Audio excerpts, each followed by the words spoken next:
મહાઠગ ભૂપેન્દ્રસિંહ ઝાલાની છેતરપિંડીની સ્કીમને લઈને મોટો ખુલાસો। ભારતીય ક્રિકેટર પણ મહાઠગની માયાજાળમાં।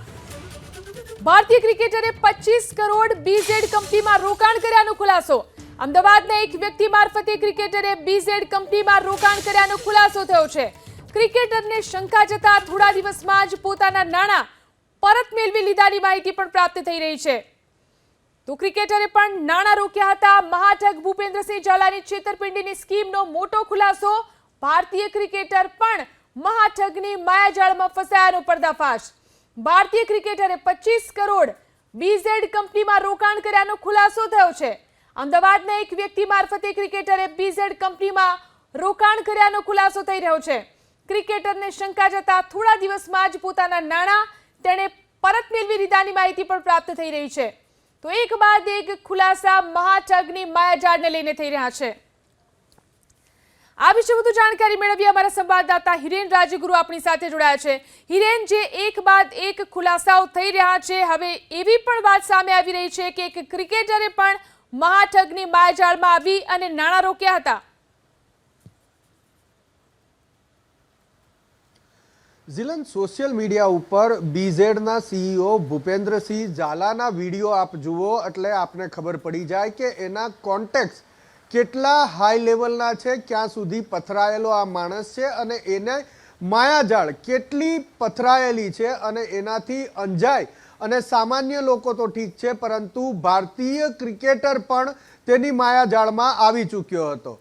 ક્રિકેટ ટીમ ભારતીય જેનો સભ્ય એટલે કે હાલમાં જે ભારતની ક્રિકેટ ટીમ છે એની અંદરનો એક સભ્ય કે જે ટેસ્ટ ક્રિકેટ પણ રમે છે, વન ડે પણ રમે છે અને T20 પણ રમે છે, ઇન્ટરનેશનલ લેવલે ક્રિકેટ રમે છે, આવો એક સભ્ય જે રૂપિયા 25 કરોડ બીઝેડ કંપનીની અંદર રોકી ચૂક્યો હતો। અમદાવાદના એક વ્યક્તિ મારફતે તેમણે રૂપિયા 25 કરોડ ભૂપેન્દ્રસિંહ ઝાલાની આ બીઝેડ ફાઇનાન્શિયલ સર્વિસની અંદર રોક્યા હતા।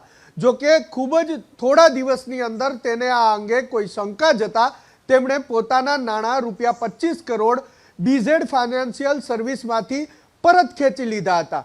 સૌથી મહત્વપૂર્ણ બાબત એ પણ સામે આવી છે કે અમદાવાદની એક આંગડિયા પેઢી મારફતે આ રૂપિયા ભારતીય ક્રિકેટરે અમદાવાદના એક વ્યક્તિને મોકલ્યા હતા અને એ વ્યક્તિએ બીઝેડ ફાઇનાન્શિયલ સર્વિસની અંદર આ રૂપિયાનું રોકાણ કર્યું હતું। આંકડો ઘણો જ મોટો છે। 25 કરોડ રૂપિયા જેટલી માતબર રકમ ભારતીય ક્રિકેટરે બીઝેડ ફાઇનાન્શિયલ સર્વિસની અંદર રોકી હોવાની વિગતો સામે આવી છે। સીઆઈડી ક્રાઇમ હવે આ દિશામાં પણ તપાસ આગળ કરી રહી છે।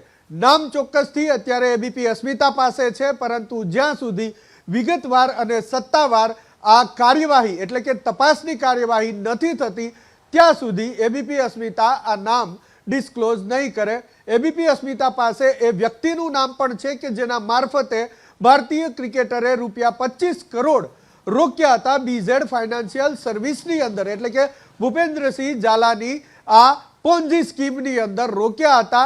એ વ્યક્તિનું નામ પણ છે, એ આંગડિયા પેઢીનું નામ પણ છે અને ક્રિકેટરનું નામ પણ છે।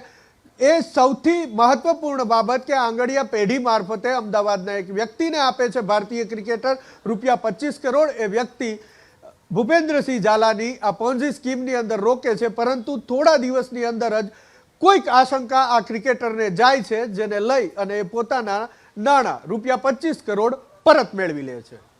જી આભાર હિરેન, તમામ જાણકારી આપવા માટે।